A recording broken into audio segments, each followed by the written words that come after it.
안녕하세요. 엔투원과 함께하는 투자 여행입니다. 반도체와 2차 전지, 요즘 가장 뜨거운 두 개의 성장 엔진을 모두 가졌는데 어찌된 일인지 미래 전망은 조금 엇갈리는 회사가 있습니다.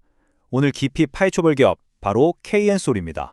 전문가님, KN솔 하면 딱 떠오르는 게 반도체랑 2차 전지, 이 두 가지잖아요.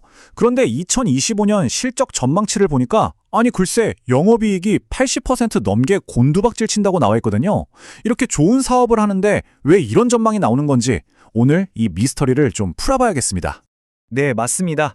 그 질문에 대한 답을 찾기 위해서 오늘 저희가 딱 5단계로 KN솔을 한번 제대로 파헤쳐 보겠습니다. 먼저 이 회사가 어떤 회사인지 기본기부터 다지고요. 성장 포인트와 숨어있는 리스크, 그리고 최종 전망까지 차근차근 짚어보시죠. 자, 그럼 첫 번째 순서로 도대체 KN솔이 뭐 하는 회사인지 기본기부터 한번 다져보겠습니다. 자, 매출 비중을 한번 뜯어볼까요? 보시면 딱 두 가지가 눈에 띄죠. 반도체 공장에 꼭 필요한 산업용 클린룸이 거의 절반 가까이 차지하고요. 그 다음으로 2차 전지를 만드는 데 쓰이는 드라이룸이 38% 정도 됩니다. 그러니까 이 두 사업이 KN솔을 먹여 살리는 거의 전부라고 보시면 되는 겁니다. 전문가님, 사실 클린룸, 드라이룸 말은 많이 들어봤는데 이게 정확히 뭔지 시청자분들이 헷갈리실 수도 있을 것 같아요. 좀 쉽게 설명해 주실 수 있을까요? 전문가. 그럼요. 아주 좋은 질문입니다. 정말 간단하게 비유를 들어볼게요. 클린룸은요, 우리 눈에 보이지도 않는 아주 작은 먼지 한 톨에도 불량이 나버리는 예민한 반도체를 위한 무균 수술실 같은 곳이에요. 반면에 드라이룸은 물기, 그러니까 습기에 닿으면 큰일 나는 리튬이온 배터리를 위한 초강력 제습기가 돌아가는 사막 같은 공간이라고 생각하시면 이해가 빠릅니다. 자, 그럼 이제 본격적으로 KN솔의 투자 포인트를 짚어보겠습니다. 먼저 회사의 가장 전통적인 밥줄이죠. 바로 반도체 산업에서 어떤 기회가 있는지부터 보겠습니다. KN솔이 이 반도체 클린룸 분야에서는요, 거의 절대 강자라고 할 수 있습니다. 특히 클린룸의 온도랑 습도를 조절하는 심장 같은 장비가 있는데 바로 외족이라고 하거든요. 이 시장에서 KN솔의 점유율이 무려 70%에 달합니다. 그러니까 삼성전자나 SK하이닉스가 공장을 지을 때 KN솔을 빼고는 이야기가 안 된다는 거죠. 자, 이 그래프를 보시면 정말 재미있는 관계가 한눈에 보입니다. 보세요. 반도체 회사들이 공장 짓는다고 돈을 쏟아붓는 이 회색 막대가 쭉쭉 올라갈 때마다 KN솔의 매출인 이 빨간 선도 어떻게 되죠? 네, 거의 데칼코마니처럼 딱 붙어서 같이 올라가죠. 한마디로 반도체 경기가 살아나면 KN솔 실적도 같이 날아오르는 아주 직접적인 수혜주라는 뜻입니다. 와, 정말 도맹하는 모습이 뚜렷하네요. 그럼 지금 구체적으로 어떤 프로젝트들이 진행되고 있나요? 네, 지금 당장만 봐도 삼성전자가 평택이랑 미국 테일러에 짓는 공장, 그리고 SK하이닉스의 청주 공장까지 굵직한 프로젝트에는 다 들어가고 있다고 보시면 됩니다. 근데 이게 끝이 아니죠. 진짜는 앞으로 시작될 용인 반도체 클러스터입니다. 여기에 무려 120조 원이 투입되는데 여기서 나올 물량을 생각하면 기대감이 어마어마하죠. 바로 이런 배경 때문에 내년도 클린룸 매출은 37.8%, 거의 40% 가까이 껑충 튈 걸로 보고 있는 겁니다. 자, 반도체 이야기 잘 들었고요. 이번에는 KN솔의 또 다른 성장 엔진, 미래를 책임질 드라이룸 사업 이야기를 해보겠습니다.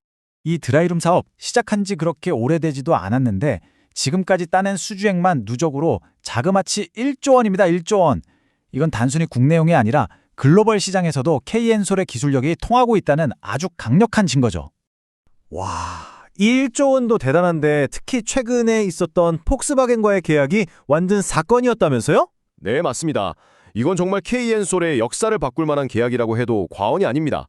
지금까지는 LG나 삼성 같은 국내 배터리 회사를 통해서 해외에 나갔다면 이번엔 그럴 필요 없이 그냥 글로벌 자동차 1위 기업인 폭스바겐이 야, 너희가 설계부터 시공까지 처음부터 끝까지 다 알아서 지어줘? 하고 통째로 맡긴 첫 사례거든요.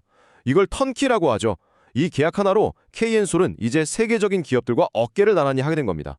물론 이런 대박 계약이 갑자기 하늘에서 뚝 떨어진 건 아닙니다. 다 미리 준비를 해둔 거죠. 보시면 2018년에 유럽의 교두보인 헝가리에, 다음 해에는 미국에 미리 법인을 세워서 깃발을 꽂아뒀어요. 이렇게 해외에 미리 나가서 자리를 잡고 있었으니까 현대차 그룹이 미국에 공장 지을 때 바로바로 참여할 수 있었고 그 실력을 인정받아서 결국 폭스바겐의 눈에까지 들게 된 겁니다. 와, 전문가님 얘기를 듣다 보니까 반도체도 좋고 드라이룸은 더 좋고 완전 꽃길만 걸을 것 같은데요. 근데 왜 맨 처음에 저희가 던졌던 질문으로 돌아가서 2025년 실적은 그렇게 박살이 난다고 하는 건가요? 이거 앞뒤가 너무 안 맞잖아요. 네, 바로 이 지점입니다. 시청자분들이 가장 궁금해하시는 부분이 바로 여길 거예요. 좋은 얘기는 다 들었는데 그래서 왜 숫자는 이 모양이냐? 지금부터 그 속사정을 하나씩 파헤쳐 보겠습니다. 자, 변명은 필요 없고 일단 숫자로 직접 확인하시죠. 내년도 예상 실적을 보면요. 매출액은 16.7% 줄어들고 진짜 문제는 영업이익입니다. 264억 원 벌던 회사가 갑자기 46억 원으로 무려 마이너스 82.4%. 거의 이익이 증발하는 수준이죠. 전문가, 이런 충격적인 실적의 비밀은 바로 두 주력 사업의 희비가 극명하게 엇갈리기 때문입니다. 보시는 것처럼 반도체 클린룸 사업은 37.8%나 성장하면서 열심히 벌어오는데 다른 한쪽 엔진인 드라이룸에서 매출이 반 토막 가까이 나버리니까 결국 전체 실적은 곤두박질 치게 되는 거죠. 아하, 그러니까 정리를 좀 해보면 이유가 크게 세 가지네요. 첫 번째는 2024년에 미국에서 너무 큰 공사들을 한꺼번에 끝내버려서 작년 실적이 비정상적으로 좋았던 탓에 생기는 착시 현상, 바로 역기저 효과가 제일 크고요. 두 번째는 요즘 전기차가 예전만큼 안 팔리면서 배터리 회사들도 투자를 좀 늦추고 있는 분위기 탓, 그리고 마지막으로는 엉뚱하게 교량건설 쪽 실적까지 안 좋아진 게 엎친 데 덮친 격이 된 거군요. 자, 그럼 이제 정리할 시간입니다.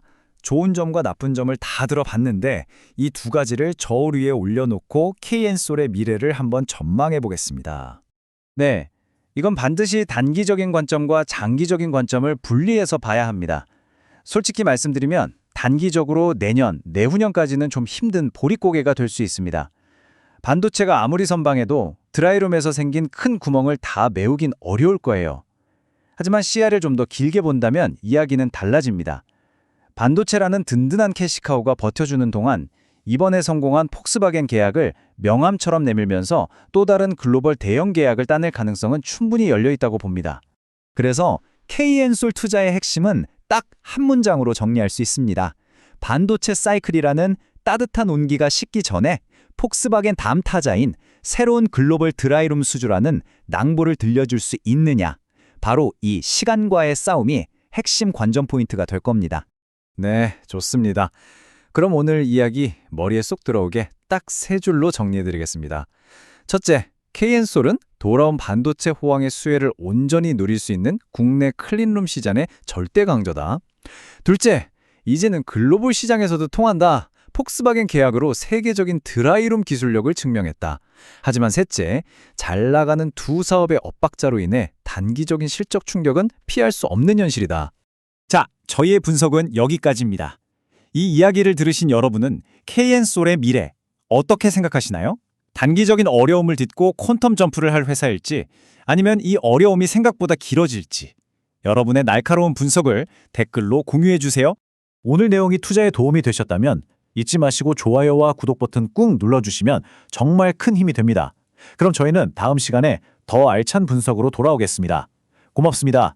그리고 늘 말씀드리지만 모든 투자의 최종 판단과 그에 따른 책임은 투자자 본인에게 있다는 점 꼭 기억해 주세요.